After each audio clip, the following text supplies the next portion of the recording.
I guess I'll do another little update on the trailer since I'm still waiting for parts and it's been over 2 weeks. This is, I think they called it a trailing arm. It's turned around backwards from the direction of the trailer right at the moment. The airbag goes here. The axle was welded on here.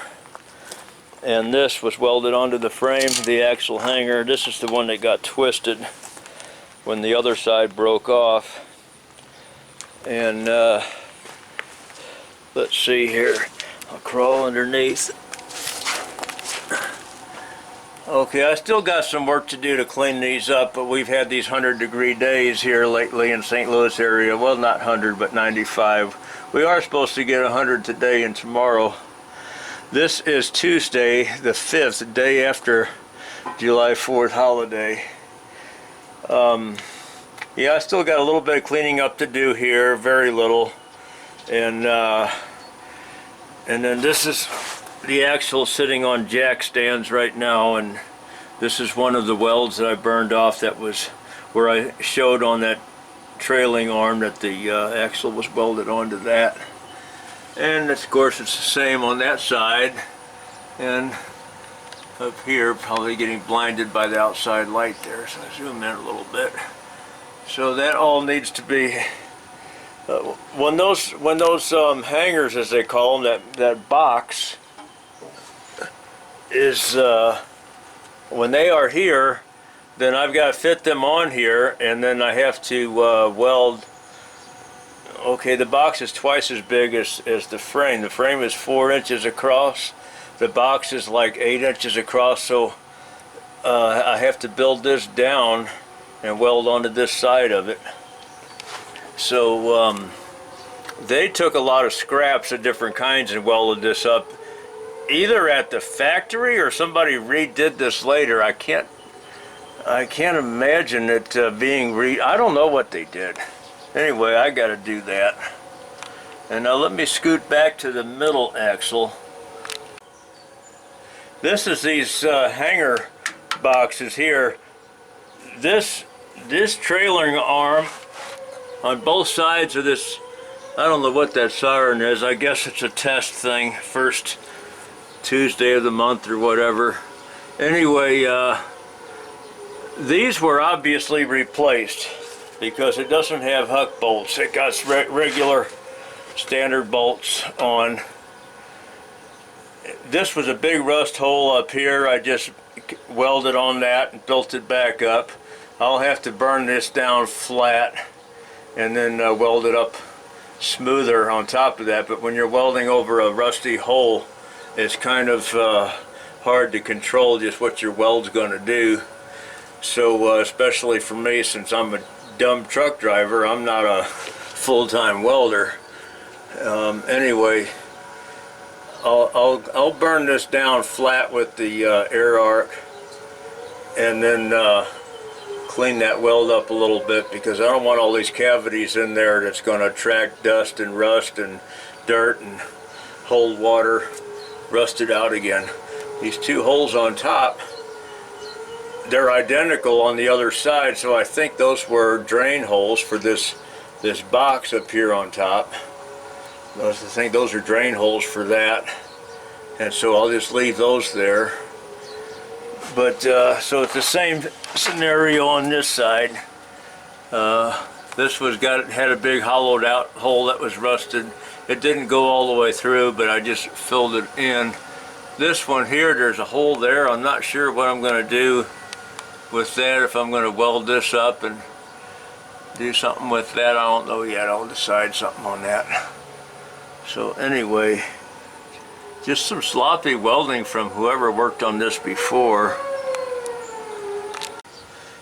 I got some primer sealer, or some rust sealer, that's also a primer that I'm going to use on a lot of this area in here that's bad like that. I took the needle scaler and cleaned a lot of this out, and there's still more to be done. This here, there's a big heavy chunk of rust there that needs to be knocked out. So I got more work to do under here. I just didn't want to do it while it was 95 degrees and I had other jobs going and I'm still waiting on parts. But so we'll get a lot of this done. Let me step outside here. And then we'll put some more patches on out here where this is rotted on through. These are patches that were put on in the past. Well, the holes had rotted through in between the patches. So I'll have to cut out some patches and put in between there on some of these. But I only need about 5 years more out of this trailer, so I'm not going to do a perfect job. And then all of this, I took that needle scaler and really worked hard on all of this, and so a lot of that opened up where the metal had gotten thin. That's just from the dirt settling in on there and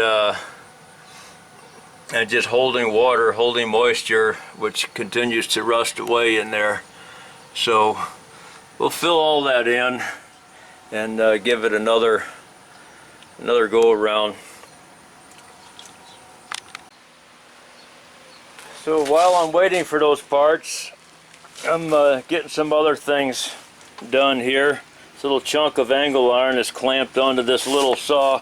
Somebody gave me this saw probably 16, 18 years ago, and it's a little lightweight aluminum miter saw, and it's broken right here.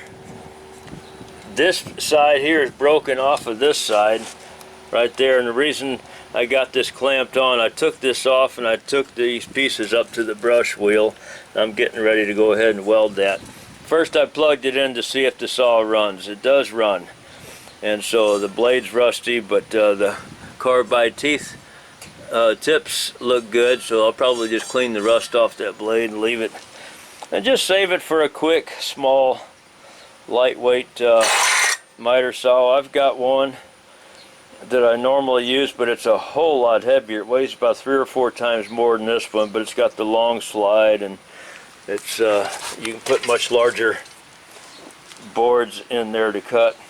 This is just a handy one for small trim like baseboards and door moldings and things like that. It's a nice one for that. So I got this all cleaned up here, where I'm going to go ahead and weld that back up and see how that works out for me.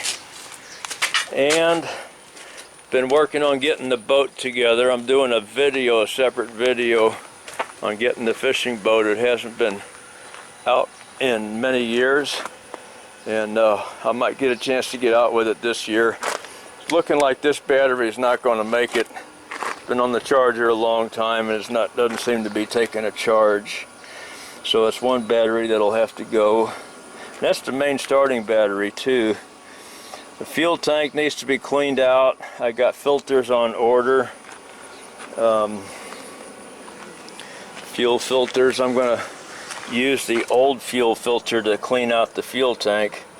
But it's going to be too much trouble to get the fuel tank itself out to clean it. So I'm just going to put some gas in there and then slosh it around and suck it back out with an electric fuel pump.